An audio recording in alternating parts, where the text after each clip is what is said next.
টানাপোড়েন নেই, কারণ টানাপোড়েনটা দুতরফা হয়, একতরফা টানাপোড়েন হয় না।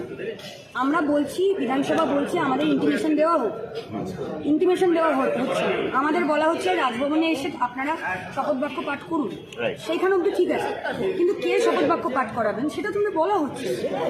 মাননীয় রাজ্যপাল বলুক যে উনি শপথ বাক্য পাঠ করাবেন রাজভবনে, আমরা অবশ্যই এখানে যা যা প্রসিডিংস আছে সেটা করে আমরা চলে যাব। উনি করাবেন না, তাহলে উনি দয়া করে আমাদের অনারেবল স্পিকারকে করুক অ্যাপয়েন্ট, আমরা বিধানসভাতেই বসে আছি, নয় উনি আসুক।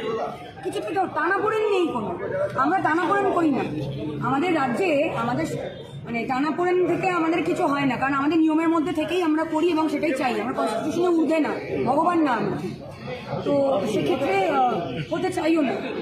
আমরা বিধায়কটা হয়েছি কিনা হয়নি কিনা আপনারা বলতে পারবেন, এখনো তো অ্যাসেম্বলি হলে ঢুকতে পারলাম না, হয়েছে কি হয়নি জানি না, নির্বাচিত হয়েছে মানুষের ভোটে।